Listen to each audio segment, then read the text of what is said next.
Okay, now I'm going to the watch page, and I'll tell you when. Well, actually, I guess you could. I guess you could start now because it's going to have a delay anyway. Yeah. Yeah. We always have this Yeah, so we're live now. moment so of silence start, for like 30 seconds. Go ahead, Zach. Yeah.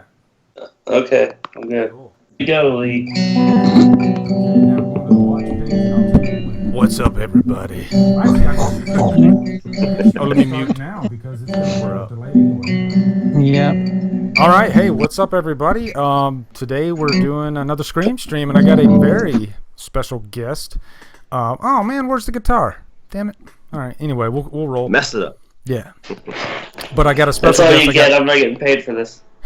Right? If you're good at something, never do it for free.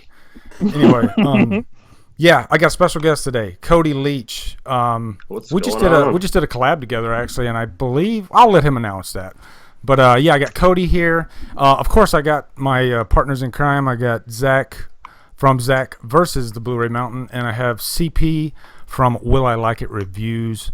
Welcome, guys. How are you guys doing today? Pretty good. Great. This versus.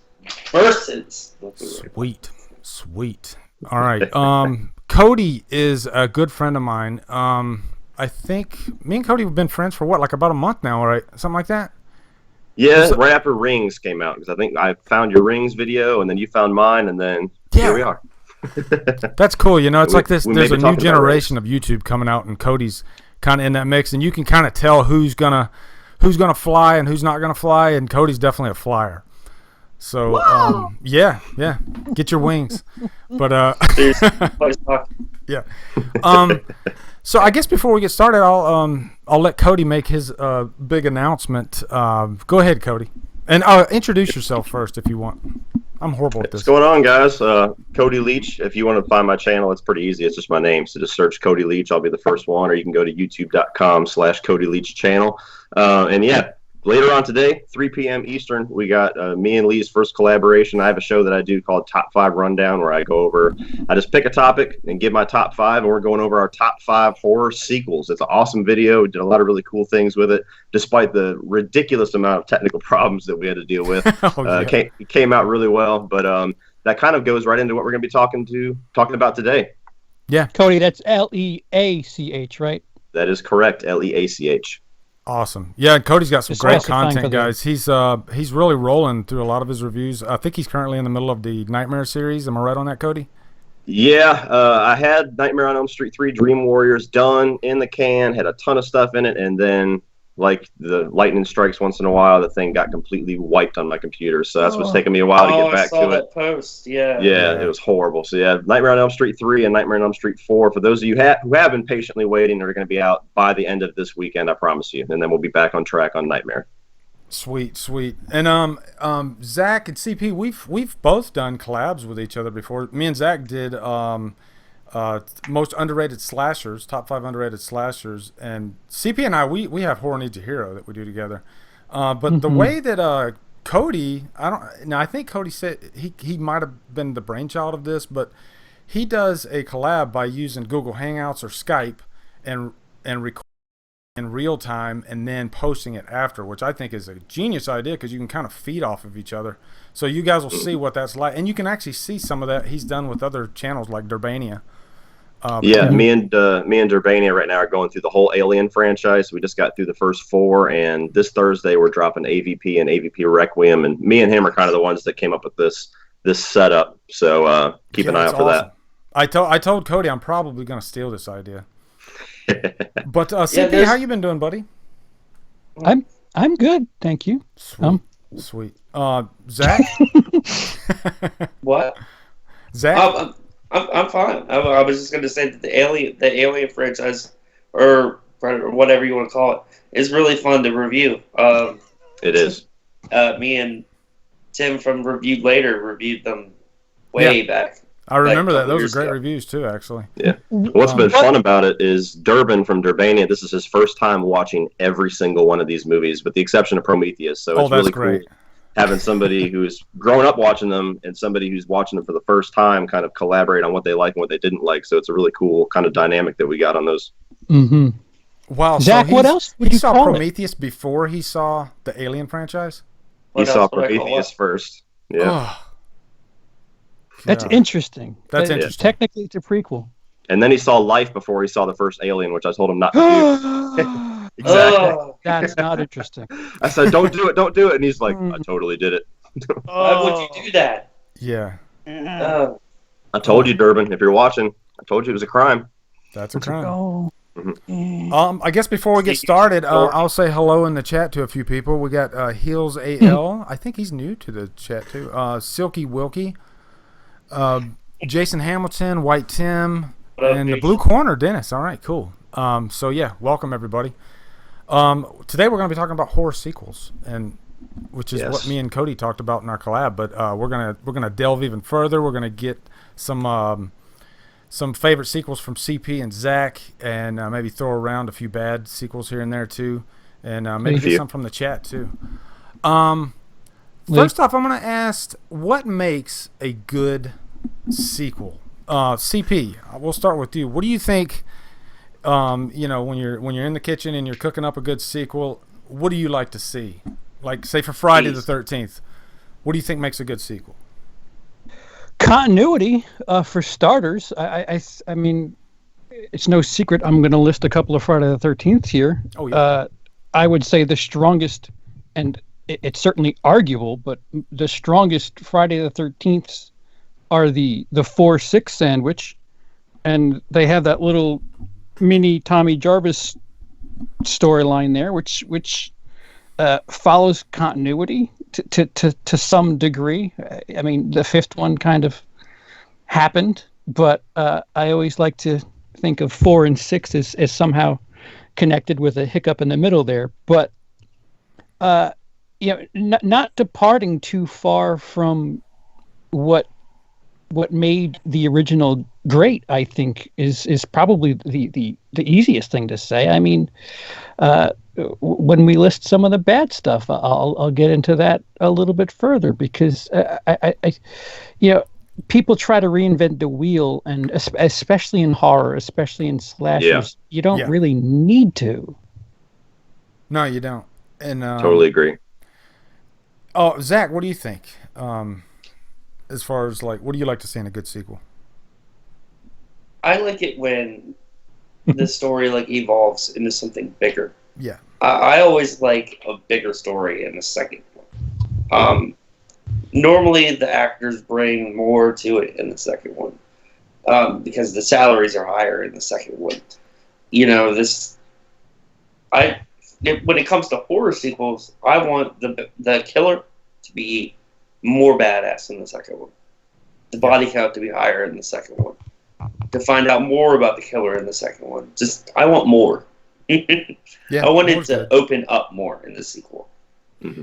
Yeah, and I guess you got to find that fine line of how far you want to go as far as bigger goes, because right when you said that, the first thing I thought about was Riddick and Chronicles of Riddick, and how they made they expanded that story like tenfold, and they kind of bit themselves in the foot because people weren't ready for that. They wanted just that straight up Riddick in a desert climate, doing what Riddick does. Maybe give us a little bit of his mystery. I mean, the saving grace of Chronicles of Riddick is the production. It just looks great. Like, if you watch it on Blu-ray, it looks amazing. Mm-hmm. Did you say bit themselves in the foot? I was waiting for you to come out. I was waiting for you to say that. So CP's going to take this one. Should I say bit themselves in the ass? Is that what it's supposed to be? Yeah, that or shot themselves in the foot. Yeah, that's it. Shot themselves in the foot. I bet. Can you actually bite your foot? I don't know. I'm sure some people can. You just blended a bunch of. I did. Yeah. We'll burn that bridge when we get to it. I'm already channeling Boondock Saints. Yeah. And speaking of Boondock Saints, that horror is in the chat. Welcome, Lindsay. She's a big Boondock Saints. Hey, Lindsay. Fan. Hey, Lindsay. So I think it comes down to like a good director and a good story. And if that story's big, if that story's small, it can still work and it can still fail. So. And the big thing too, as well as everything you guys said too, is how much respect they pay to the previous movies, because that can make or break your sequel in both ways. You can have a sequel where it's like, man, they paid so much respect to what we love about the previous movies that this is awesome.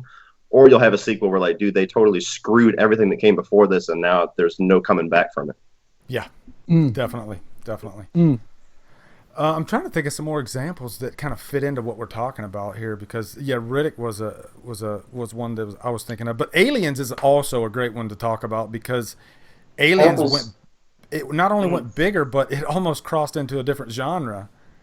Yeah. And James Cameron he rode that bull, and he knew exactly what he was doing with it. He had a vision that he wanted to deliver, and he took a creepy, sterile thriller and made it an action movie.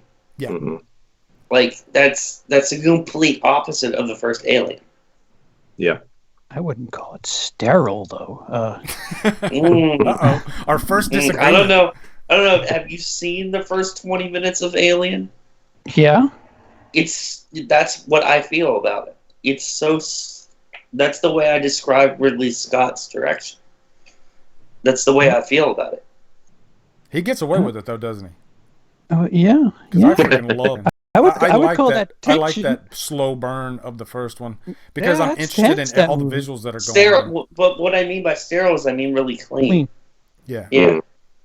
Like, the whole scene where they're showing the pods that they're sleeping in, that room looks spotless. You know what I mean? Like, that's what I feel about. Like literally clean? Like, man, they spend some time shining Clorox. his head. Literally clean.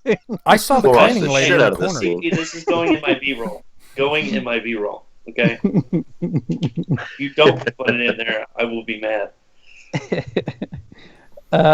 Yeah, I mean, that's what I mean about, Ridley Scott's directions. Really focused, and I wasn't ready for that. I wanted it to be looser. What I'm trying to say is I'm not a fan of the first Alien film. Like, I like it, but I don't love it. I love Aliens. I like Alien 3. Oh God. Yeah, But this is please a tell me you don't like conversation that Alien you could 3 more than constantly have, Alien. because No. there's Aliens fans and there's Alien fans. Well, it brings an interesting fork to the road. There's movies like Alien, there's movies like Terminator that kind of start. I mean, I would say both Alien and Terminator are horror films, and they kind of pivot a little bit. Terminator 2 is it's an action movie. Yeah. Aliens is a sci-fi action movie. Like, how do we feel about genres being twisted a bit? Whether or not the film is great, does it matter? I mean, if it works for the story, I'm completely okay with it. It's all on Because, execution. like, if you look at Alien and Aliens, they're both directed by some of the best directors of all time. You have Ridley Scott and James Cameron. James Cameron, you say what you want about Avatar, it's a beautiful movie. Like, it looks great. Mm-hmm. We're getting 4 more of them too. Titanic is a fantastic movie. I'm seeing in the chat they're talking about buffering. Let me ask you guys this: can you hear us okay? That's my question, because that's my biggest thing about these. Is I want to make sure everybody hears us just fine, because you're probably going to get some of that buffering. Emily's in the chat, just to let you guys know. Yeah, what's up, Emily? Emily's actually going to be on. Can I go ahead and announce this? Yeah, I'll go ahead and announce it. She's going to be our guest on the next week's. I don't have permission, but I'm just Cody, you're already yesterday's news, buddy. Yeah, I know. Right? What's Cody doing here? Thanks for showing up. Promote the video now. Just shut up. Cody's channel. You can find him over at Let Cody Lee Leach. talk. Lisa's just talking right now. Exactly. Okay. We're already moving on to the sequel. I know, right? Man, such a dick. Lisa says Scream Part 2. I know. Yeah. Okay. But as far as like really good sequels, I guess we could, if you don't mind me kind of taking it in that direction, we can start naming off some good sequels and get away from the Titanic talk. We got one that I want to throw out there, just because even when we were discussing in our video, Lee, that I never hear mentioned, and I actually forgot myself to mention it, is The Collection. Do you guys like The Collection, the sequel to The Collector? I've never seen it. I like both those movies. Oh my god! I've told you I'm going to send you The Collector. I have 2 of them. The Collector and The Collection, to me, is like one of the biggest. It's not the movie's fault. It's one of the biggest missed opportunities ever, because he could have been another horror icon to me. Yeah. And The Collection. does what we were just talking about. It kind of it takes the story of the Collector, which was very confined and small, and I do like the Collector a little bit better, but the collection kind of expands it. It expands the lore, expands the villain, and it has one of the greatest endings to any horror movie ever. It's just like Chrome Skull, Laid to Rest. It's just like that series. Two badass movies that get no coverage. And only the people that really know about them are hardcore horror fans. Well, they totally screwed the pooch with the marketing, because the big thing they kept saying was, don't quote me on which sequels it was, but they're like, from the writers of Saw 3, 4, and 5. And everybody's like, oh, well, the hell with that movie then. And then well, Saw 3 and 4 are great, so that's like... Yeah. Well, yeah, but that just wasn't the best way to market it. But yeah, the collection, I want to throw that one out there. I wish you guys had seen it, because that's, man, you got to get on that. The first Collector and the collection are just awesome. Are either on Netflix? I don't believe so. I don't believe so. I said either, like, if the second one's on, I'll watch that one first, like an idiot. Yeah. I know the first one's been circling the Walmart bins. Yeah, we don't have Walmarts here in Denmark, so. Well, I have an extra one, so if Lee doesn't want it. Mm-hmm. I've seen the first one. I just haven't seen the second one, and I really dug the first one. Like, I loved the killer. The killer was freaking awesome. Well, what I love the most, and I'm not going to spoil the ending, but the ending of the collection just does something where when you see it, you're like, it's about fucking time somebody had the balls to do that. Nice. If you're really into horror movies and you're tired of horror cliches, that movie just gives the middle finger to horror cliches. Awesome. Now I'm going to go ahead and get it, I think. I might just... Purchase worthy, right? Yeah. Trapped on an island. Trapped on an island. Sweet. I didn't mean to plug my own rating system there. Whatever. CP, why don't you give me one of your... and it doesn't have to be your favorite. Just give me a really good horror sequel that you think everybody in the chat needs to know. Oh, I don't know. Off the top of my head, Friday the 13th, the final chapter. Yes. Yeah. Friday the 13th, part 6, Jason Lives.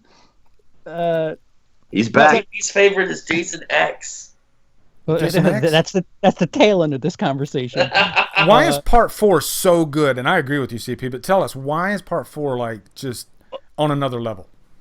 All right, so this is the gold standard for me. I mentioned it before, and I'll carry it further. 2, 3, 4, all. If you watch them in a row, they roll. Especially 3 into 4. Basically, the end of 3 is the opening of final chapter. So the continuity works, and the characters.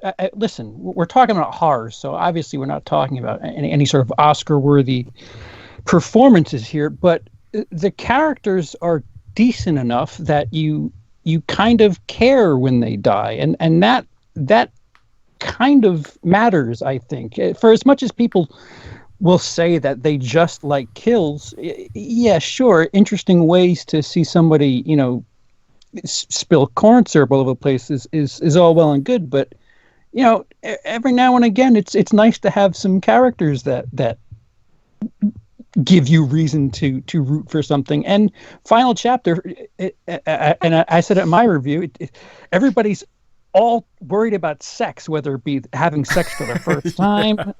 It's hysterical. The horniest group of teenagers I've ever seen on screen. Right. I mean, even Crispin Glover's like, God, I gotta get laid. Yeah. Well, I think that's a requirement in the Friday the 13th series. Yeah. You have to want to have sex. Yeah. Corey Feldman even got his eyes on some. But he's like freaking out. Hey, this teddy is bear. the first and best I've ever seen in my life. It doesn't matter what's lurking in the woods. There's always time for some quick sex. Yep, exactly. Always time. But yeah, it's the perfect. I mean, it's just the perfect blend of Tom Savini. You have Tom Savini for the people who do want to see the corn syrup. The characters, again, it's not incredible, but it's not a throwaway either.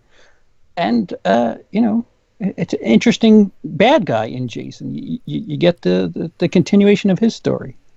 Yeah. That's just my opinion. I don't know. Well, also, I'd like to talk about the chemistry between Crispin Glover and his friend.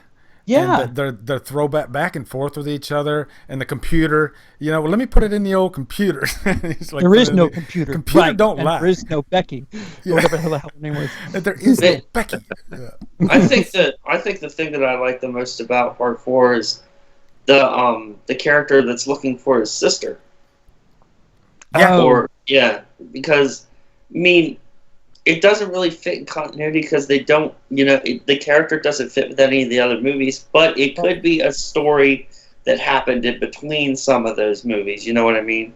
Well, you kind of exposed my continuity here. It, like I said, 2, 3, and 4, I think, take place over the course of a couple of days. So he's going to the woods to find his missing sister, and he's got all these newspapers and things, but she's been missing for 2 or 3 days. Like, what? Where did you get all this paperwork? And in the 80s, no less. So, like, it seems like she's been gone for years, not right, days. right. Let me ask you guys this: if you were walking in the woods and some dude just like approached you with a bunch of newspaper clippings, wouldn't that be kind of strange? I mean, is it the guy from Part 4 or is it Clay from the Friday the 13th remake? What are you Because most saying, people Zach? would be like, Sam! Zach would Yeah. give him a hug. I would. That dude's a bear. I would The too. bear, the moose. Moose. Yeah. Okay, Zach, that's a good transition. Let's get your pick for one of your favorite horror Are we going sequels. good or bad? No, 'Cause I good. got Give me plenty good. of that. Something obscure too, if you want. I don't care. Go for it. Okay, so one of my favorite sequels would be Wes Craven's New Nightmare. I Yeah, love Wes good Craven's one. New Nightmare. That's a good one. This was, I think it was before Scream? Yes, 95? it was. I just like how they flipped the whole genre before he flipped the whole genre again. Mhm. And the fact that it took place in the real world, and they were only making the films to keep Freddy out of the real world. It was just a really cool story. Unfortunately, people didn't really get it at the time. Mhm. And It was ahead of its time. it was definitely ahead of its time, and it didn't exactly save Freddy. It went years and years and years until we got a sequel, or not a sequel, but a prequel, or not a prequel. I mean a remake. A remake. It was years and years and years until we got a remake that didn't really go off the ground. It's got cult fans. It's got a lot of haters, that kind of thing. But I mean, I love the atmosphere in Wes Craven's later movies. Yeah. The thing, there's some mystery to it with Robert Englund playing Robert Englund. He's really creepy in that movie when he's not playing Freddy, and he's even more creepy when he is Freddy. He's more demonic, which I really dig. Probably the weakest part about it is Wes Craven himself because he's not an actor. Yeah. But yeah, I just love Wes Craven's New Nightmare. What do you guys think? Yeah, I like the tone in that movie because there's a slowly building eeriness that this movie takes away the fantasy elements. It's all in real life. And then, like you said, whenever Robert Englund is kind of feeling the evil coming and he's drawing the painting, and even Wes Craven, even though he's not an actor, even those scenes where like Wes Craven knows he's bringing something evil to the world, and just the slow ratcheting up until that final act, because it's not like a slasher movie where people are getting wiped out left and right. It really builds. Yeah, and I love how he's like typing out the script as it's happening in real life. That was really cool. You can see the scream wheels turning in that movie. Yeah. You got to have a lot of balls to bring forth a script in a major franchise on its 7th movie to bring something that different and not have it fall on its face. And I mean, that's why Craven's one of my favorite directors, man. He wasn't afraid to take chances with his films. Yeah, he handled it in spades. Because Seed of Chucky tried to kind of do the same thing, and good God, that's a horrible movie. Oh, Jesus Christ. We're going to be talking about that for years now. Seed of Chucky. To date, that's probably my worst theater experience of my life, and I won't get into the long story. Yeah, I was waiting for that movie for so long. I saw the first promo images. This is when IMDb and everything was the only thing around, that I was like, oh my God, there's a new Chucky. And the night where me and my dad were supposed to go see it, I got like damn near deathly ill, and I'm like, screw this, I'm going to see Chucky. I got to make it. So we go. It's rain. It's thunderstorming in Savannah. Traffic is horrible, but we're fighting tooth and nail to get to this movie, and that's what we have to sit through.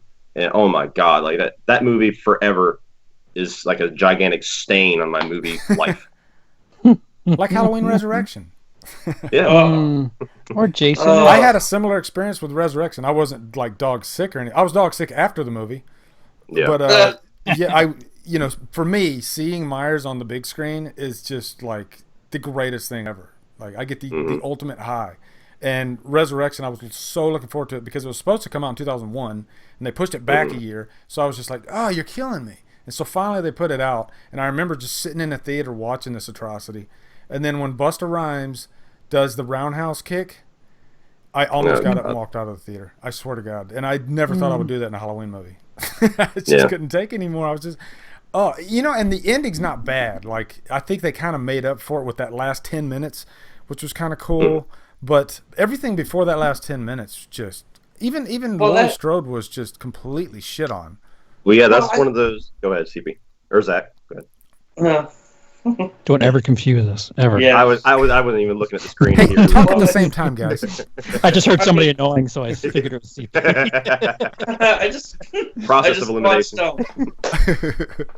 I just watched Mr. Lomax's review of Halloween Resurrection.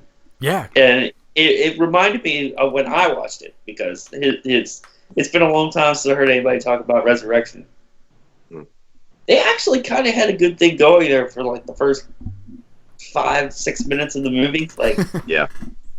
Like where they were like, oh, Laurie Strode's finally went off the deep end. She's in the mental institution. It had a really cool vibe going. And then the rest of the movie happened. Yeah.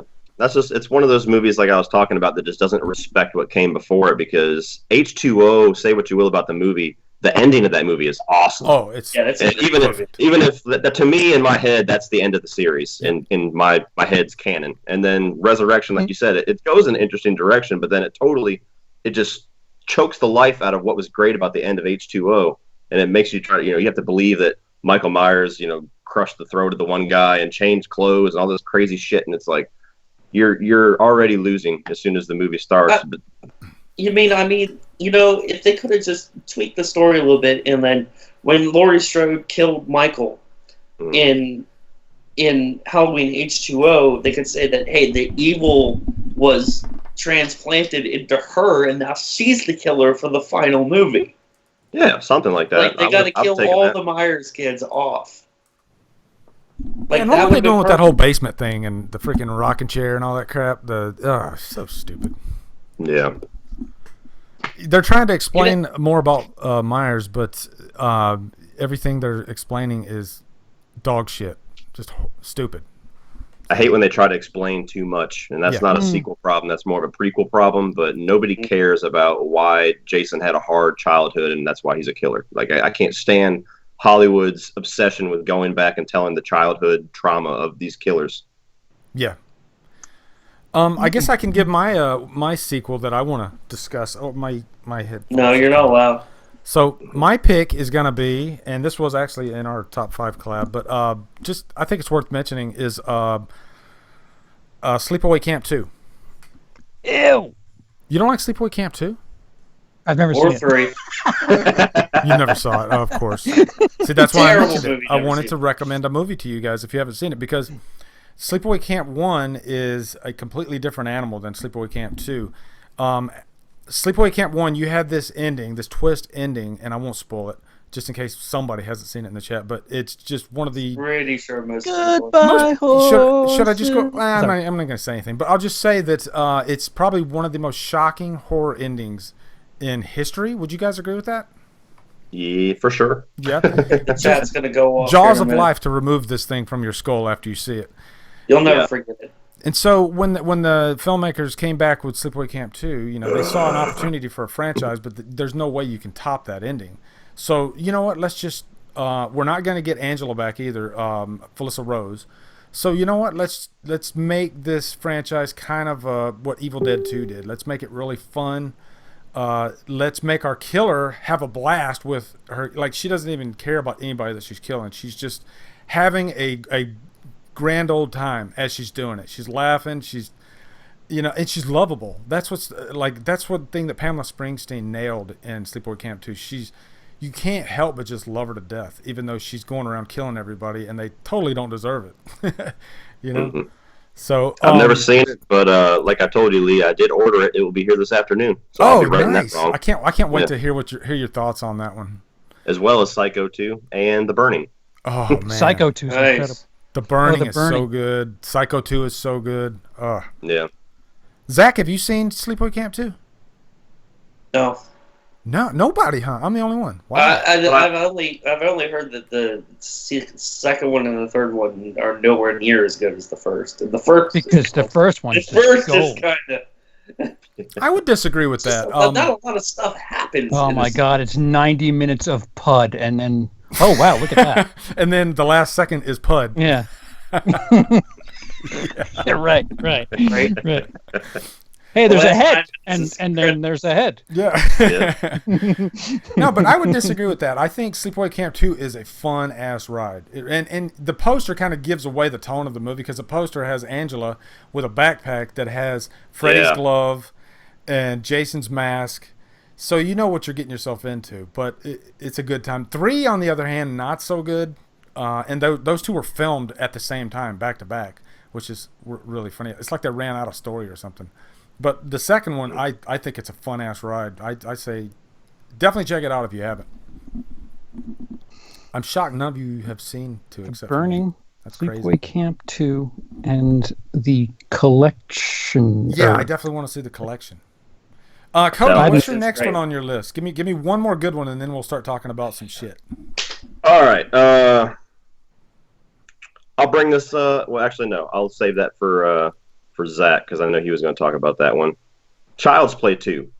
We were talking about Chucky. We were talking about Seed of Chucky. And even though there's another Chucky movie that I'll be diving a little bit more into in our video, Child's Play 2 is a great sequel because it takes what people loved and what they kind of latched onto about the first Child's Play, which is Chucky, and they said, okay, you know what? Let's put Chucky in there. Let's give Chucky all the one-liners. Let's put him more in your face. Let's not hide him for 2/3 of the movie.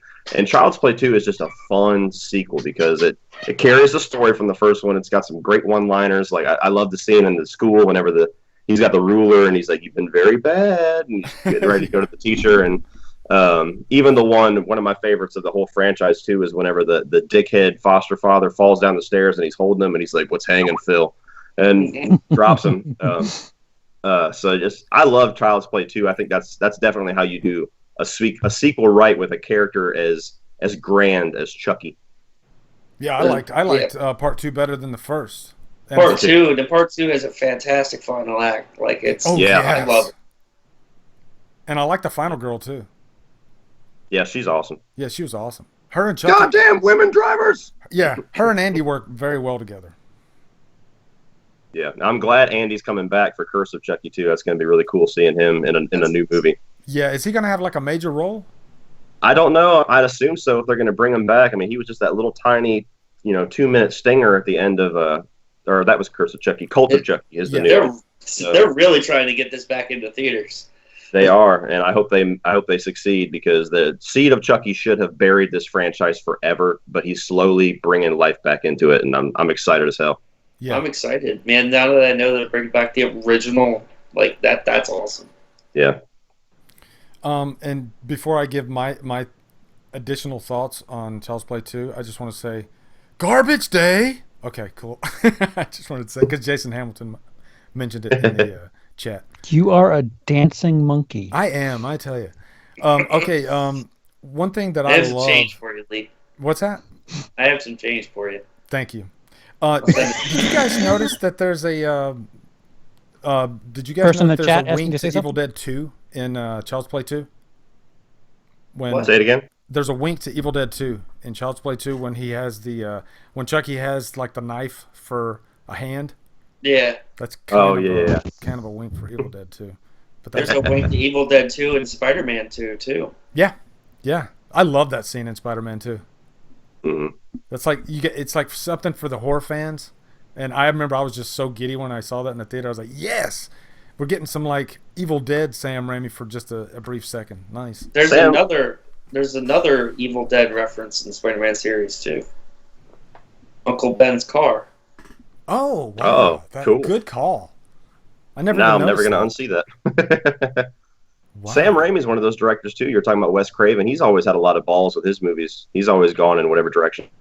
And the biggest reference, well, sorry, there's three. The biggest reference to Evil Dead is Bruce Campbell's in all three of those Spider-Man movies. Yeah. Yeah, he is, and he's a different character in every one of them. Yeah. Mm-hmm. Yeah, he's great. Okay, so no more. Lindsay says the guy who played Andy in the original Child's Play tried to buy me a drink at a con, and I shot him down. I had no idea who he was. That's Lindsay, great. That's awesome. It's fair to say you're more popular than he is at this moment. Yeah. I don't think Lindsay would have, even if she knew it was Andy, I still don't think she would have went out on a date. Right. I don't think that makes much difference. We'll leave that up to Lindsay to confirm in the chat, but I'm sticking to that. Don't you know who I am? I'm with Andy in the first Child's Play. When you refused his drink, did you say this is the end, friend? Because that would have been awesome. Oh, that's good stuff. CP, what's your next pick? Friday the 13th, Shut Part up. 6. Jason Lives. Can we get the bad stuff now? There's nothing left for me to say about it. I could say Halloween 2, but I kind of figured you were going to do that. No. But, Saw 2, you want to go off the top of my head? Saw 2 was quite all right. Yeah, Saw 2 is cool. I actually like the ending of Saw 2 better than the first one, and the first one's the one everybody talks about. I thought Saw 2 kind of, it was a little bit, it caught me more off guard, and I think the acting, while not like leaps and bounds better, I thought the acting was better, and the whole setup of all the different traps in that one little warehouse that they were in was pretty sweet. So I like Saw 2 quite a bit. Go ahead. It's weird that Cary Elwes was in the first one, and he was probably the worst actor in that thing. That's the main thing that keeps me from loving Saw as much as everybody else, because I cannot stand his acting in that movie. He's in a totally different movie. He oversells it. Yeah. It's kind of weird. Yeah, if Saw didn't become the phenomenon that it did, I would probably not have even bought the Blu-ray or anything like that, because like he turned me off so much when I first saw that movie. I'm like, man, there's some awesome things in this movie, but he totally fucks it for me. No, absolutely. Nothing against Danny Glover basically playing Murtaugh again. I actually forgot he was in that movie. That's how long it's been since I've seen the first one. Yeah, but I watched Saw for like the 15th time a couple times last year. I was like, Danny Glover's in this? Yeah. For guys in this movie. And Ben from Lost, man. Yeah. He's Zep. Yeah. Those are the rules. Right. Mm-hmm. I don't remember the second Saw that much, except for the ending. I remember the ending was like, what? Dude, that was pretty crazy. Safe. But, yeah. And I like I like Donnie Wahlberg. I was going to say that. I like Donnie Wahlberg, his character in that movie a lot. He's a pretty underrated actor for the little bit that he does here and there. He does really good, like The Sixth Sense. Yeah. I like him. I like Jenny McCarthy. The one movie I really like him in is Dead Silence, the James Wan movie. Yeah. He's constantly shaving. He's such a stereotype. Yeah, he's a stereotypical detective character. It's awesome. It's so funny. If you haven't seen Dead Silence, check it out. Yeah, I remember I was listening to Howard Stern, and Donnie Wahlberg was on there, and he was talking about when he did Sixth Sense, and he said he literally like starved himself like next to death for that scene, and he was like 5 minutes, so emotionally just drained. Mm-hmm. Yeah, but yeah, he did a great job in that though. I mean, he's one of, it looks like he went method for that one, for sure. He did. Yeah. Yeah. I actually got one more fun one before we go for jump into the bad ones. I'm actually a really big fan of Cabin Fever 2, Spring Fever. Never seen it. It's not written or directed by Eli Roth, but it's fun, man. It takes the story, like it's a direct sequel to the original Cabin Fever, and it takes place in a high school. Huh. And it has to do with a prom Yeah. and the infectious disease gets in the punch. Mhm.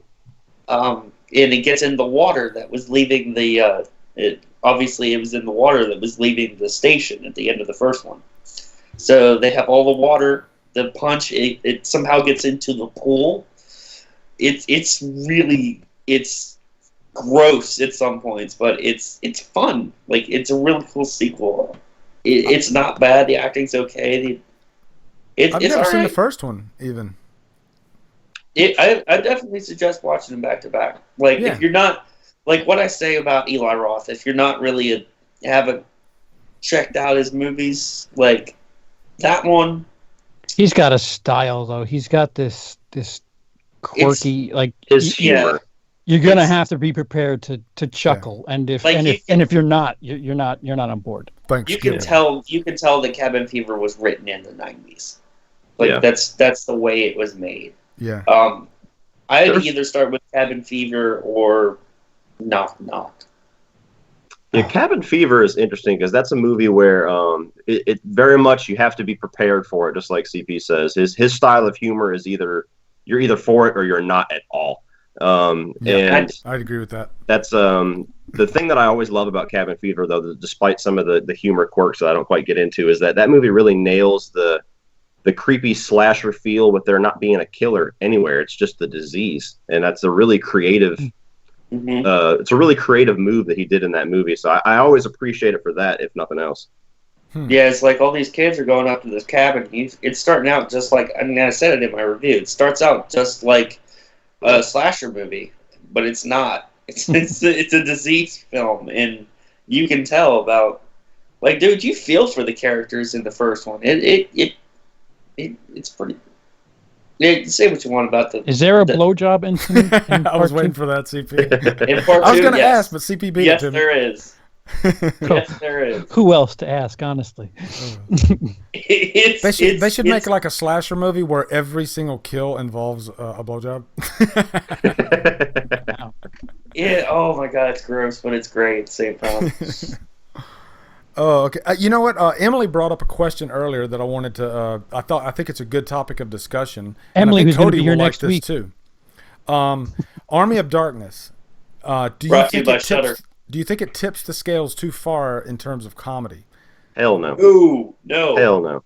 There you Army go. of Darkness is the best Perfect. one. Yeah, I like Army of Darkness. Army of Darkness to me. Evil Ash is amazing in that movie. Yeah, Army of Darkness to me, like there's goofy humor throughout both of the first two Evil Dead movies, so it's not like this gigantic tonal shift. It just takes it a little bit more into that direction. Plus, it's the And- setting too. I think Yeah, and just I love Army of that Darkness. setting. Army of Darkness does what Child's Play 2 did. It Yeah. takes what you love about the first two. It says, okay, let's take Ash and let's just give Ash everything, and that's what Army of Darkness is. All the one-liners, his attitude. You know, the medieval setting is a really breath of fresh air from the first two movies taking place in the cabin, and they're really the same movie to a degree. Army of Darkness is the shit. So I'll never say Army of Darkness took it too far. Can I say my line again, Cody? That I've said to you Go two times ahead, already. say it. Okay, my favorite line from a movie of all time, any movie, is from Army of Darkness, and he says, "Right now, you're in charge of two things: Jack and shit." And Jack just left town. That is the balls. You can't beat that line. What do you got? What do you think on that, CP? well, Cody definitely took a parallel version of the words right out of my mouth. I think if Army of Darkness is the second movie in that series, I think perhaps it's a tad jarring, but because Evil Dead 2 already started with that pivot towards comedy, it's just kind of further progression. Nightmare on Elm Street. If you watch 1 and then watch part 5, Yeah. it's incredibly jarring, but if you watch 1, 2, 3, 4, 5, you see there's this progression, and Freddy becomes less menacing and more comedic, for better or worse. I mean, there's some people, right? In part 2, there's a thing about him, and Dream Warriors, there's a thing about him, and they get further and further away from the maniacal part. So I mean, it depends. It's like you brought up before, Lee, the kitchen. You just got to know, when to, stop with the salt. There's certain ingredients that, yeah, sure, it worked last time, but you don't have to keep going. I mean, Army of Darkness obviously is incredible, but it can be a problem, especially if you completely go in a 90-degree turn. Yeah, you kind of have to, especially with a bunch of sequels, you have to work towards something. I would assume. Yeah. The hell do I know? I love how CP always ends. He's like, screw it, I don't care. Man, I don't know anything about it. It's like he just peters out. He's like, oh, fuck it, why am I talking? I just want to say funny stuff. This is stupid. Send it to somebody else. Funny shit, yeah. Zach, what do you have? Clowns and shit. Zach, what do you have? Oh, I'm wearing pink panties. I can't think of a Hey, me too. I was on Facebook, dude. I completely missed that. Like, I don't know what you're talking Zach, do you have a thought to add or anything before we get into shit movies? Not on Army of Darkness, man. I think Army of Darkness is it's great. Like, I think everything about it is good. It's funny. Ash at his best in that one. Action's great.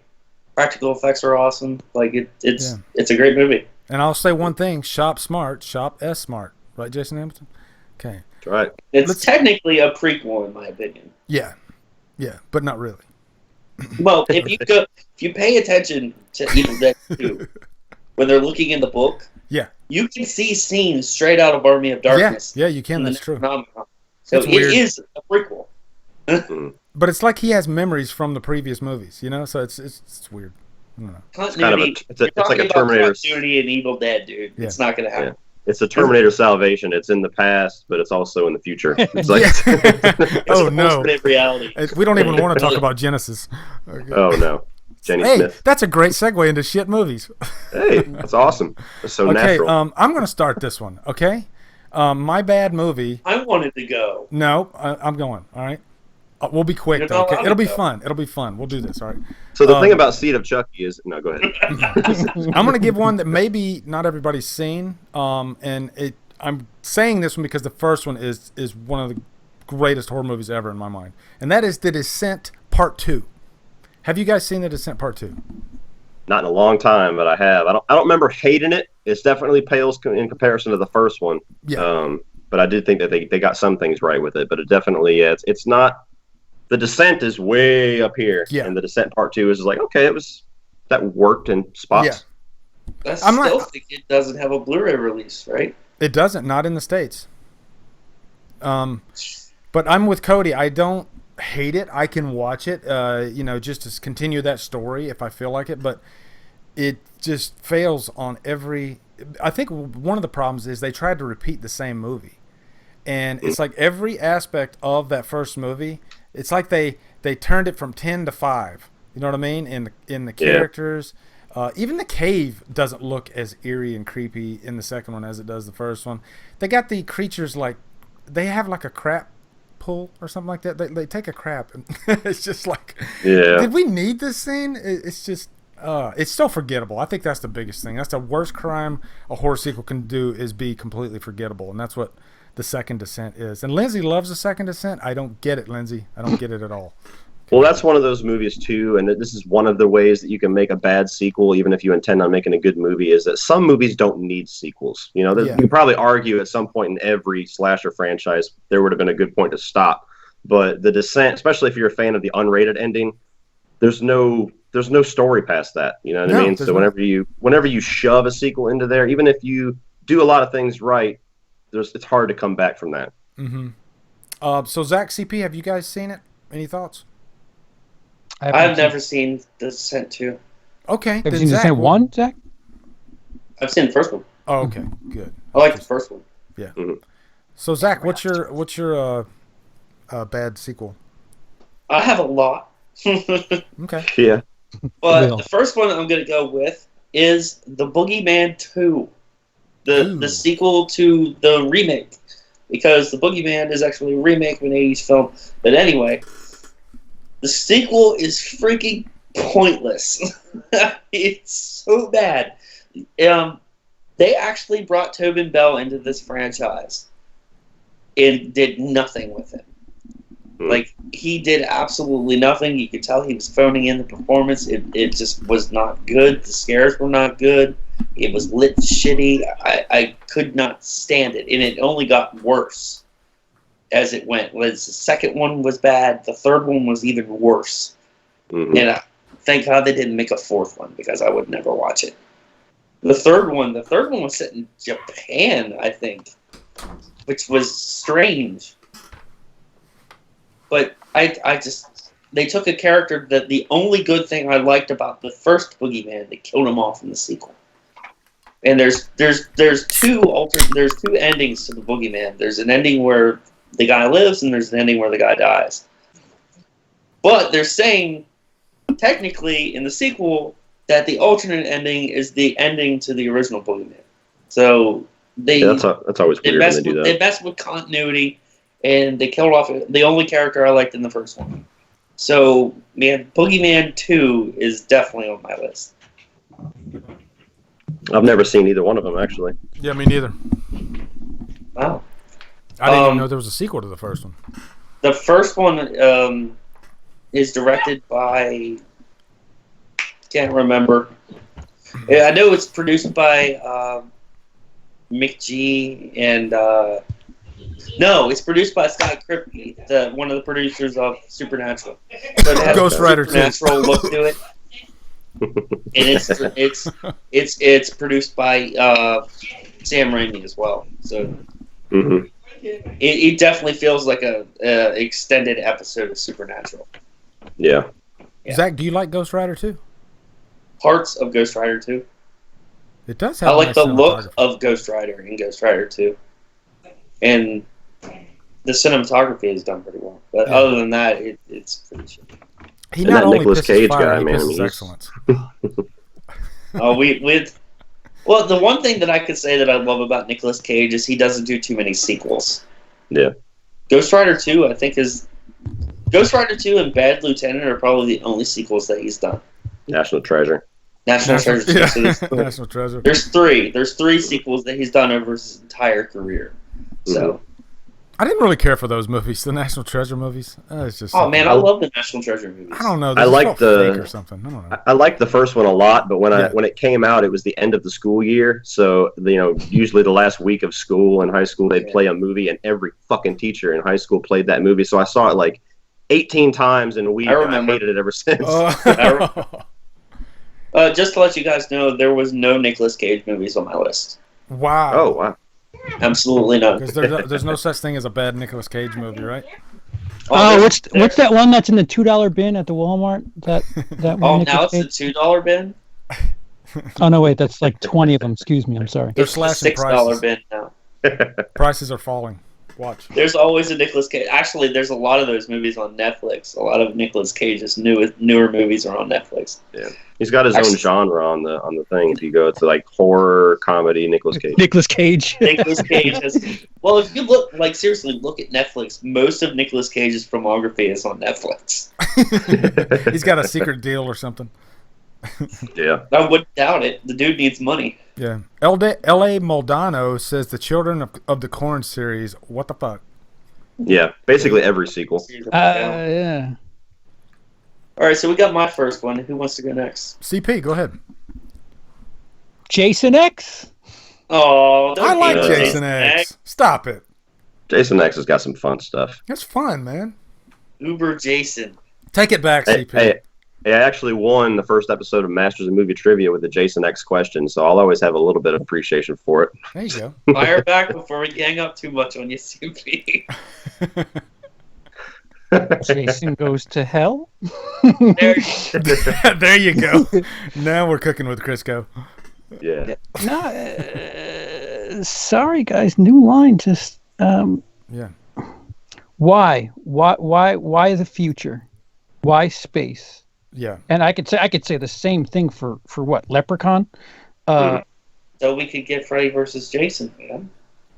Jason X has nothing to do with Freddy versus Jason. Yeah. They made that movie in between.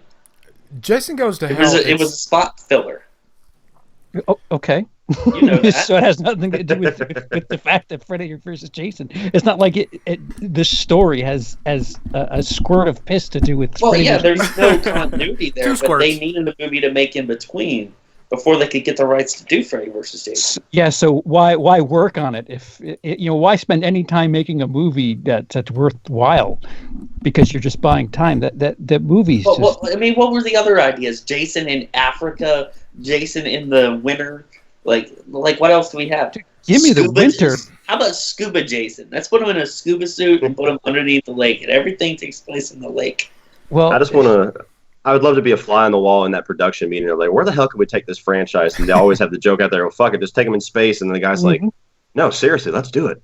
yeah, You know what? That's Yeah. actually what happened, Cody. Yeah. No shit. I'm serious. If you watch the documentary Crystal Lake Memories, that is literally what happened. They were sitting in a room and they were throwing around ideas, and they jokingly said, "Let's put them in space," and they did it.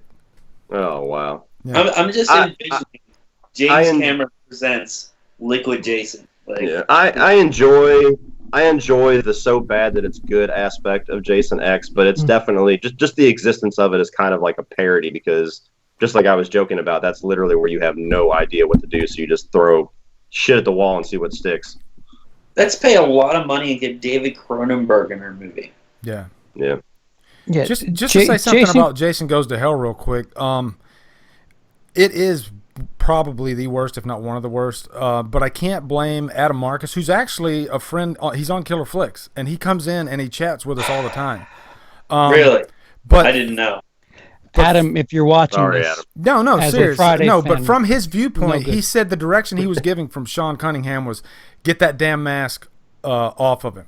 Sean Cunningham did not want the mask in the movie that much, and so his idea was, okay, what do I do now? So let's just try to make the best movie we can and maybe make something different. And when when I watched it, it's bad. It's a bad movie. But if you take the whole Friday angle out of it and just look at it as a body movie, then it's watchable. I stand by that. I think it's watchable, but it's not like it as a Jason movie. It's horrible. Well, Yeah. CP, would you agree that things kind of went downhill when Sean Cunningham got his hands back on the property? When he got the rights back to take care of the franchise. right? Because I feel like once he got it back, that's just You asked me if I would agree. Yeah. I agree. What? Do you agree that it went downhill? Yes. Do you agree that it went downhill after he got his hands back on it? I would agree. I would say it went downhill after 6. 7 was interesting. 8, just go fuck yourself with 8. Yeah. 9, they started skull fucking Jason, and 10 they took that skull that was smashed it against the wall. Yeah. 8, 9, 10 are progressively worse as far as I'm concerned. Mm-hmm. I would agree. Does Cunningham have anything to do with that? Possibly, but I can't put it all on his shoulders. Paramount got less and less invested in telling a story, and more invested in turning $1 into $5. It wasn't about, hey, let's continue the story. It was, well, we made this for $12 million last year. Maybe we could do it for $9 next year. And that's kind of what happened to Friday. When you get money into the equation, then you're Superman 4 your movie pretty much. Yeah. The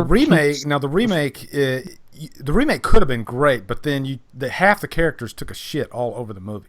It wasn't half the characters. It was one character. Well, one character took a freaking quantum shit all over the movie. It was one character that makes all the other characters seem like they're shitty. He is my least favorite character in horror movie history. Anybody who much I delivers hate the Trent. line "stupendous tits" is all right. I laugh my ass off every Tits time. and hips. You have stupendous nipple placement or something like that. Whatever it is. It's awesome. I think it's great. I think it's funny. There's CP's angle right there. Yeah. Yeah. I mean, I don't remember what you're talking about. What? Yeah, they had a lot of good things about that. Yeah, Friday there were the some 13th great things remake. about The Take opening that- of the movie is awesome. Like the first Everything 10 pre-typed. minutes. or Oh whatever. God, great, amazing. Take the Trent character, or don't take the Trent character out of the movie. Just tone him down you got a perfect Friday the 13th, in my opinion. I think it was great. Yeah, I agree with that. Yeah. It could have I been one of like the good ones. everything.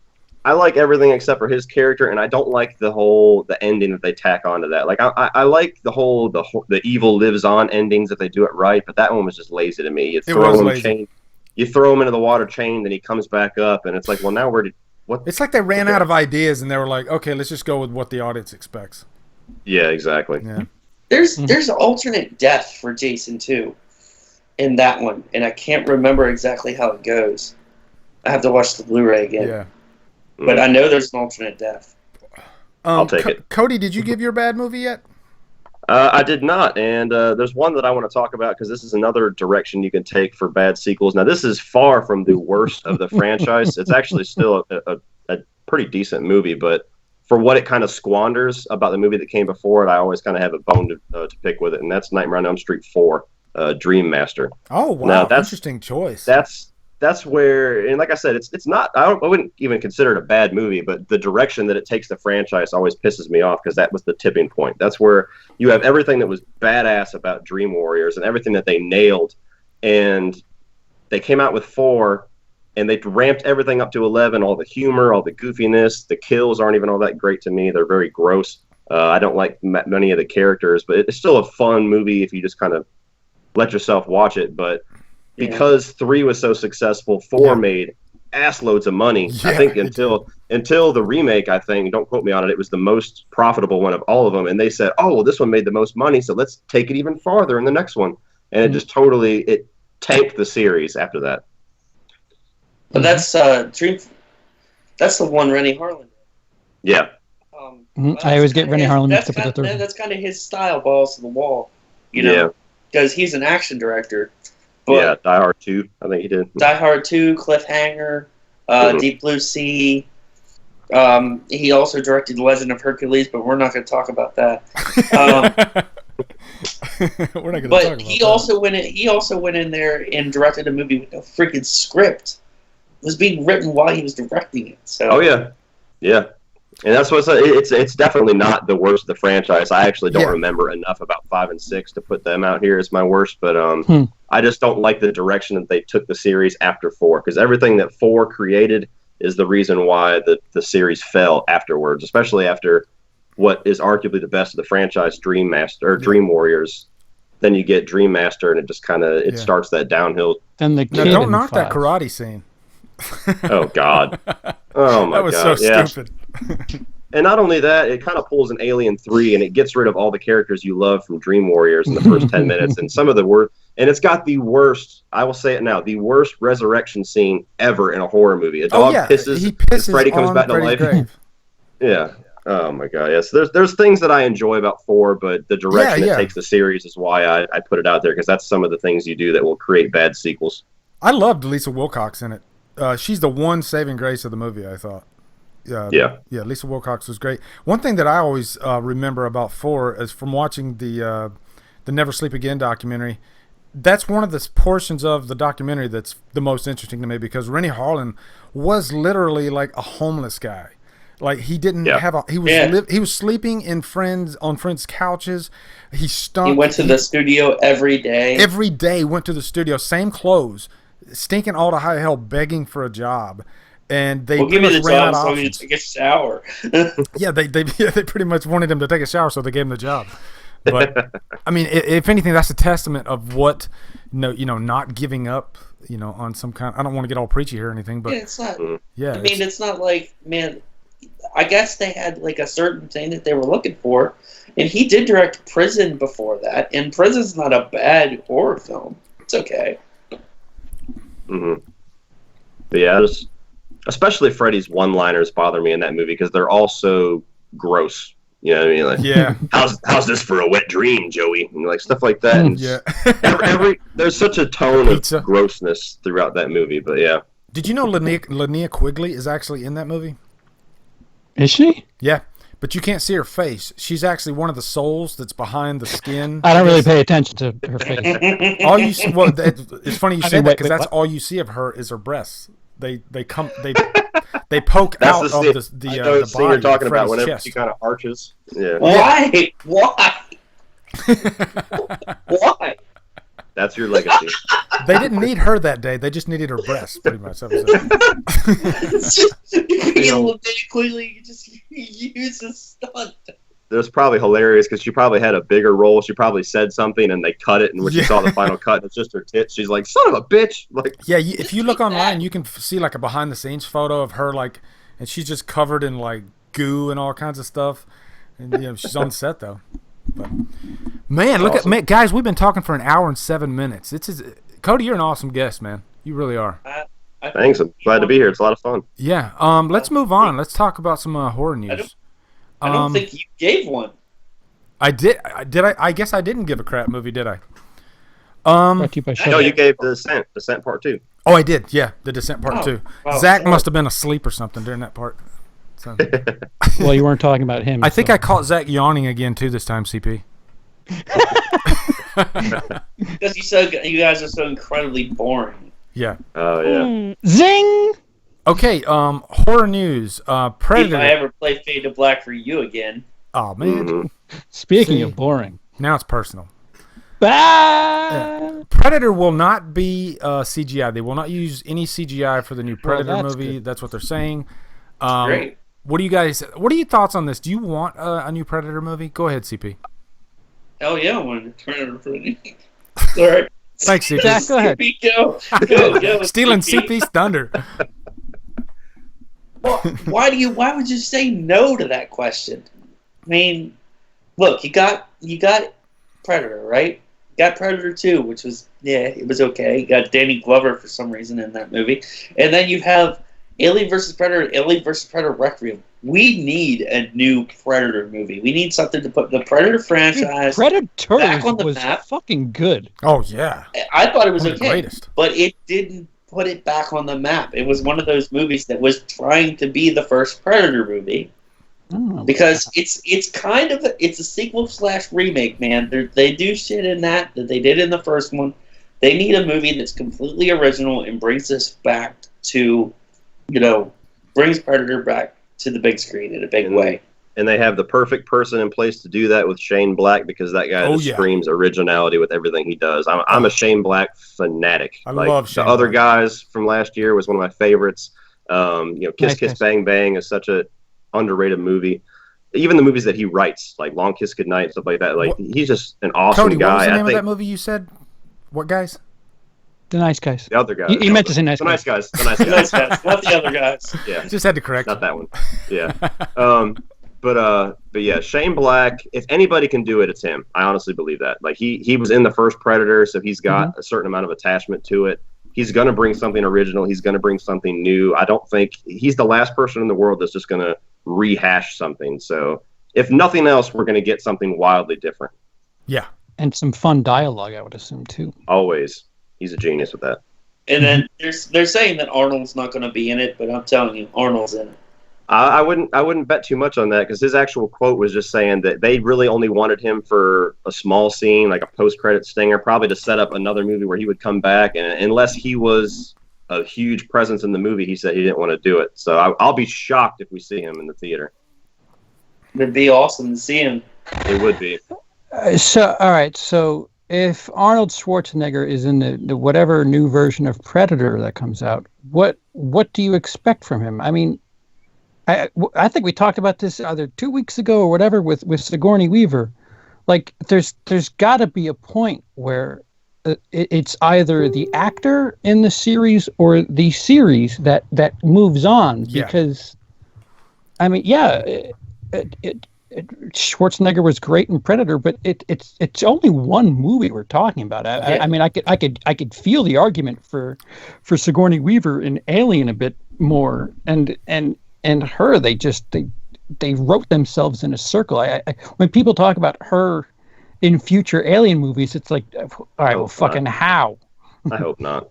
Well, Right, you can bring right. like aging actors into a franchise and make it work. Creed is a great example. You didn't need Stallone in that movie, but the way they used him was I think you did. perfect. Well, right. Well, another thing is,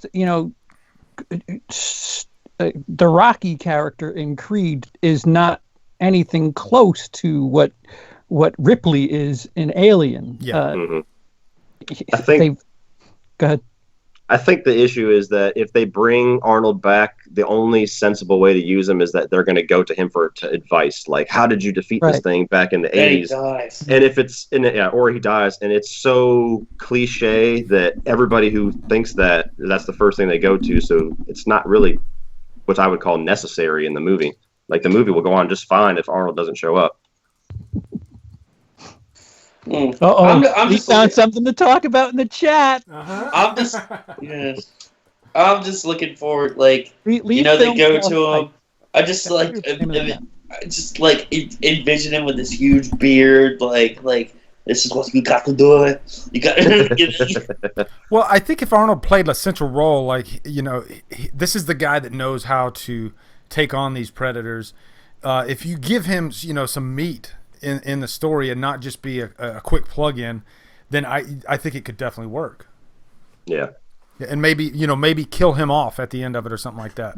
Yeah, I mean, he has been mentioned. Like he was mentioned in Predators. Like CP said, the Predators was good, and it was. And Arnold was mentioned in that movie. Yeah. I mean, they could mention him again. But I'd like to see him one more time. Mm-hmm. Whether it be a picture or like Stan Lee has all those cameos in the Marvel movies, but he has no physical cameos in the Marvel TV shows. He's just there in photographs. And they could probably do that with this new Predator movie, just like have a picture of Arnold somewhere. Yeah. Yeah. Yeah, I love Arnie. But, maybe he's a grandfather of one of the characters. Does Durant like Arnie? I don't think so. Arnold. It's unhealthy at this point. Any Arnold movies. Emily brings up a good point about sequels, because I always hear people say, what if they did an It Follows sequel? And It Follows is a very almost like art house type film. So I would be scared to see what a sequel, what kind of sequel you could get out of that movie, because you're probably not going to get David Robert Mitchell back to direct unless he's just that passionate about a sequel. What is almost art house about It Follows? You don't think It Follows has art house vibes?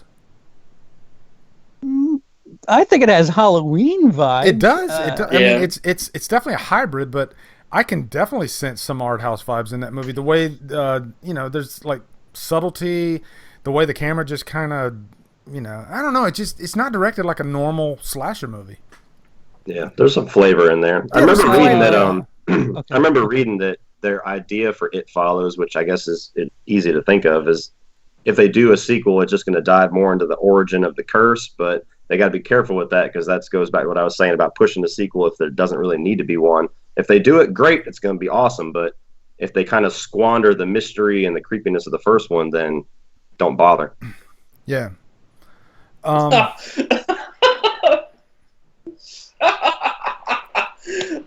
Sorry, reading the chat. Go ahead, Zach. Jason said they will make a porn spoof. What? They will make a porn spoof called It Swallows. Oh my god. Just to give credit where credit is due, Emily says Jason actually brought up that topic. So Jason Hamilton, you get the credit, buddy. Okay. But if we can name drop anybody else in the chat, please just say something about Lee, and then you'll get your name. Hey, nobody said nothing about me. No, but if they do, they can get their name mentioned. Okay. That's why I love you guys. All we do is goad each other. It's great. Mm-hmm. There's one more topic we can talk about, and then we'll talk about. Do you guys want to talk about what we watched this week? Because I got a lot of stuff I watched this week. I'd love to listen to what you guys. Yeah, watch, Zach can listen. Anything. Zach's a busy guy. All right, Zach, real quick, give me to your watch 1 minute movies. thoughts, 30-second thoughts on this. The Nun. You guys have heard about the Nun movie, right? That's a spin-off of The Conjuring. Oh, Yeah, Well, this is that interesting to filler me. for The Conjuring 2. Yeah. Gonna be... Vera Farmiga's sister, Thaisa Farmiga, is going to be in The Nun, or she's in talks to be in The Nun. And I just found that interesting. I thought it was worth discussing. So she's going to play the younger version of Vera Farmiga, I guess. I They don't look know. very similar to each other, so that's going to be kind of I thought she was her obvious setup. daughter with at one makeup point. too. Yeah. Well, they would have to go in that direction because the thing about the nun is the entire point of that character is exclusive to Vera Farmiga's character in The Conjuring 2. Yes, so that she thing is. doesn't exist without her. So if there's going to be some kind of strange backstory we never got, where she's in a convent or she was in a Catholic school or something like that, then that's probably the only direction they can go with that and actually have it make sense if they're trying to have any form of continuity. Lindsay said Lee. So I gotta give her a shout. Wow, I'm a prophet. I know, right? Oh, hey, Lindsay, if you can get in touch with We Watched a Movie, I'd like to interview them. I would just love to using- have them on the show. That would be great. Well, After your I interview, meant of course. for my channel, but Yeah, for your channel, and then we'll get Lindsay, them on the show. just if you could use your knowledge of me and put in a good word, thank you. Sorry, I didn't mean to hijack the show for a I second. will do that. Yeah, yeah. I talk to Mike and Jay all the time, so I'll put in a good word for you. He will be. He doesn't even know You what son of a bitch. Are you interested in a I'll nun be movie, watching both of CP? those on my laptop. What'd you say? I said I'll be CP, are watching you both of interested those in a on nun both movie? platforms. Did you like the One at a Conjuring? time, boys. I like The Conjuring 1. The Conjuring 2 I like just a little bit less, but I still think it's Still pretty watchable. damn good. Their spin-offs hasn't really impressed me yet. I don't think it's necessary. It's one of those things we were talking about where it's all about the money. But we'll see. The Conjuring did nothing for me. I wasn't Really? scared at all. Like All right. I thought it was a well-made movie. I think James Wan is a great director, but it wasn't scary. Like I've watched horror movies that I wasn't scared at and thought, wow, that was like a I have all this hype about it's the scariest thing I've ever seen, man. Blah, blah, blah. It's like, bro, it's not scary. Like I'm not bro scared. somebody for real. Yes. You dropped a bro on.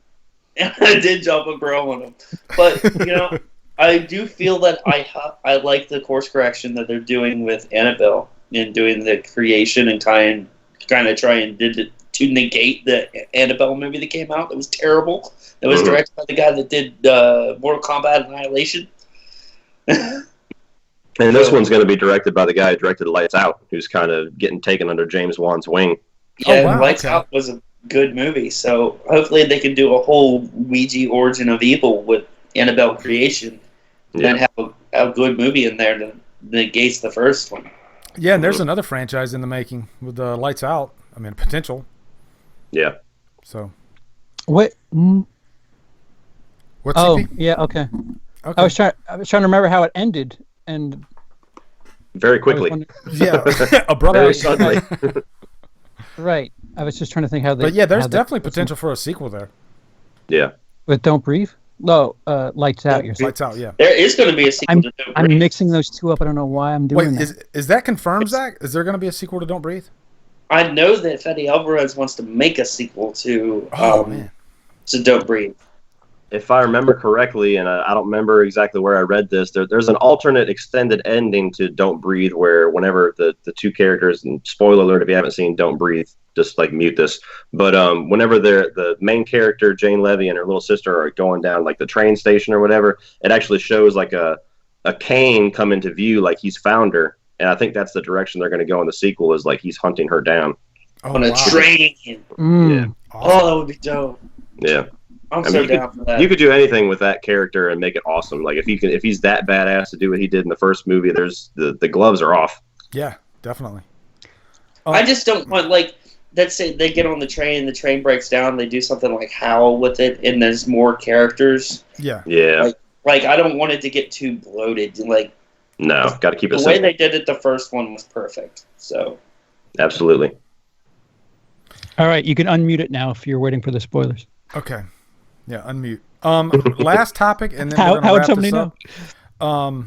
CP, did you watch anything over the last week? Anything worth mentioning?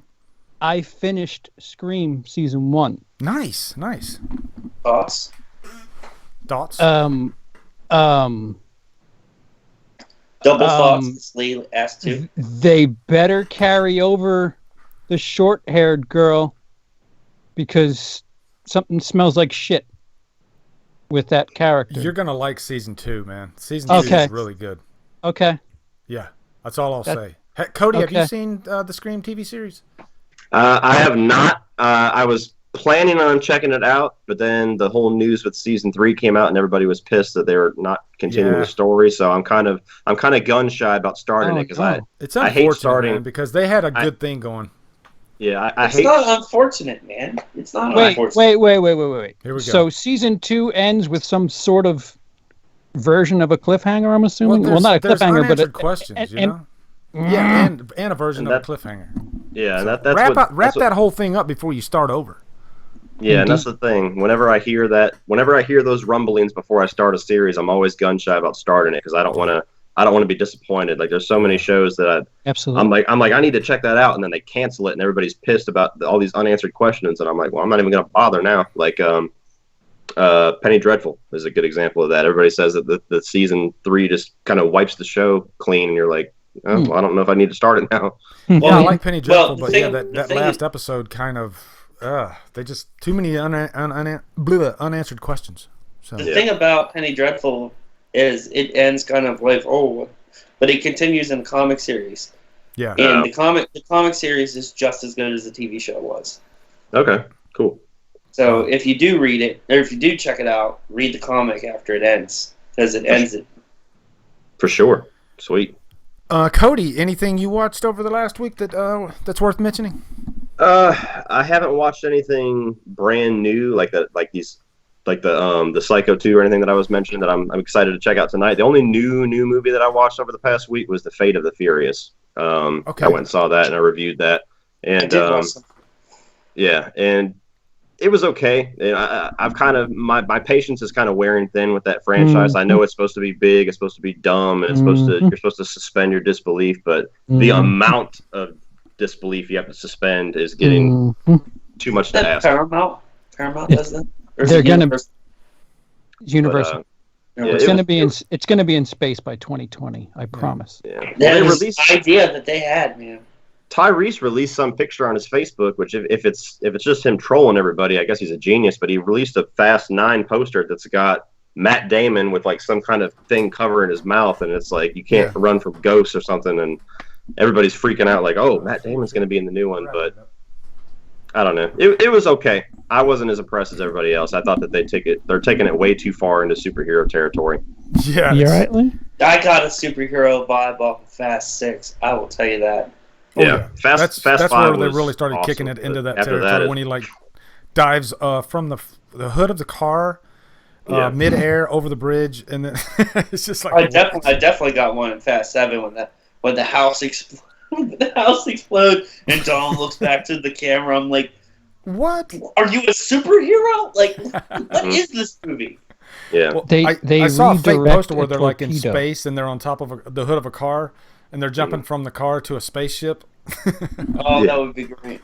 Yeah. Yes. They redirect a torpedo. yeah. There's a scene where The Rock reaches out of a moving vehicle and pushes a torpedo away from his friends. Tyrese drives a Lamborghini on ice, then uses said Lamborghini's door as a shield against missiles, and lives. Yeah, there's no seems like I wrote end in this. sight. Just sit. Yeah.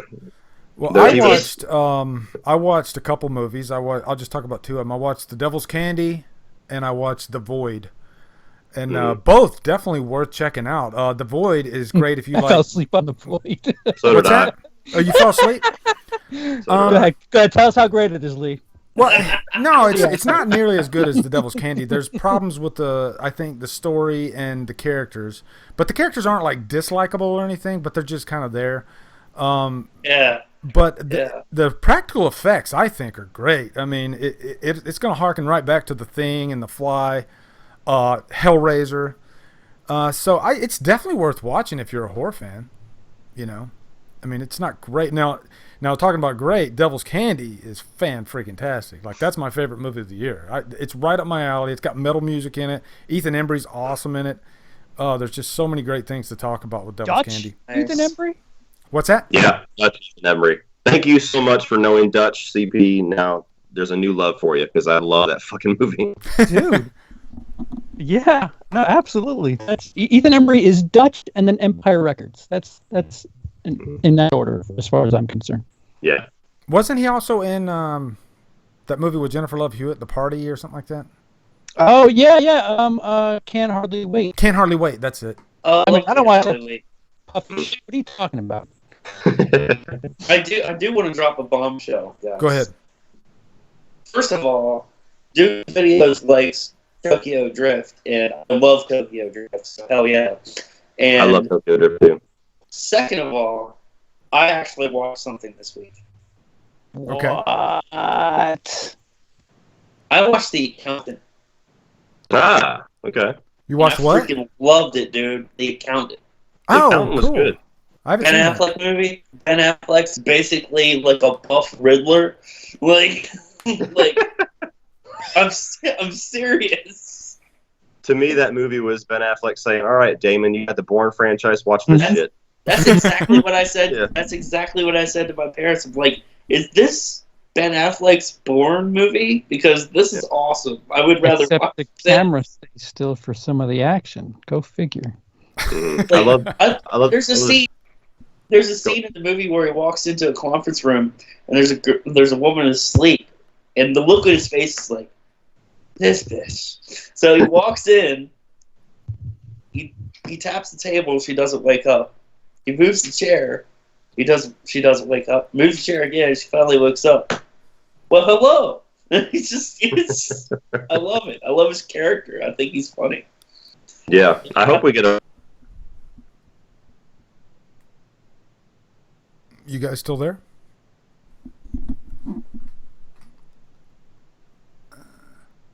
Hello, hello, hello. I'm not getting anybody.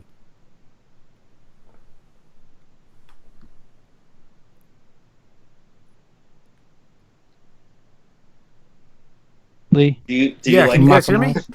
Yeah, we can hear can you you. hear us? I was just wondering what's going on. I lost you guys for a sec. Do you like pancakes?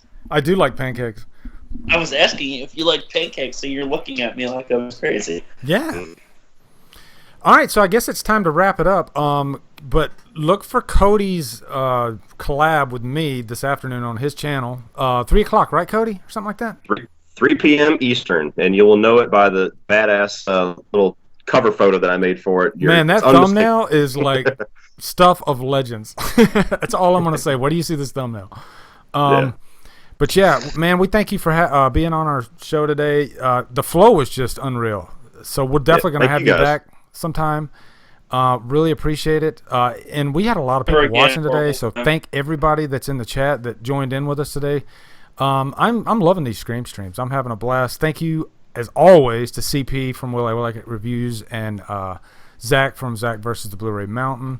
CP and I, we have something special coming up in the beginning of May. We're going to be doing a special Horror Needs a Hero on Shout Factory. So look for that. I'm really excited. I'm always excited when we get another Horror Needs a Hero out. CP, Zach, any closing thoughts? CP, go ahead. Jack, go ahead. Me? Go ahead, Zach. Oh, I'm also going to be in. I'm also going to be in Horror Needs a Hero this year. Yes. Later in the month, we're going to have some guests, and Zach's going to be one of them. And I think he's going to be doing horror directors. Horror directors of the '80s. Yeah, of the 80s. So, yeah. We're going to be celebrating the 80s. It's going to be Mateys. Right. And CP came up with that. So, Yeah, so the cheese ball is all on my shoulders there. yeah. And you know what, CP? I got to give CP mad credit because he is really the brainchild of a lot of the episodes that we do in Horror Needs a Hero. I have to give him most of the credit because a lot of times he'll come to me with great ideas and we just, then we just deliver it. But I got to give him like most of the credit, really. He's just full of great ideas. So Checks in the mail, Lee. checks in the mail, CP. Anyway, guys, make sure you subscribe to Cody's channel as well as Zach's and CP's. I'll put links to those below in the info box. Wanted to say that I have a video coming out soon. What's your video. video, Zach? I'm alive is what I'm going to call it. I'm a what? You are I'm alive. alive. Oh, good. I'm looking forward to that. It's kind of like a channel update? Yes. All right, cool. We'll look for that channel update. Zach, you have the flow of a fucking airbag. Talk about bringing the chat to a screeching halt. Like freight trains hitting Freight walls. train. That's what Zach does. The end of the show. I got an update coming. The end of the show is supposed to be what we are doing for our channels. Okay. And that's what I'm doing for my channel. All right, cool. CP, do you have anything else coming up besides Horror Needs a Hero?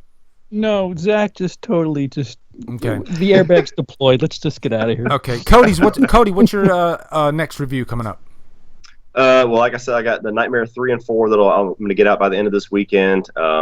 I'm not sure if there's anything coming out this weekend or not, but next week is going to be Guardians of the Galaxy, and I also have my review series of the Alien franchise with Durbin from Durbania, another channel you guys should check out. Oh, yeah, Durbania's awesome. Continuing that leading up to the release of Alien Covenant, so look for all that good stuff. Awesome. Yeah, 1 more month. Well, that's it, guys. Thank you so much for joining us. We will see you next Tuesday. Emily will be joining us next Tuesday. So peace out. Today's edible panties flavor is grape.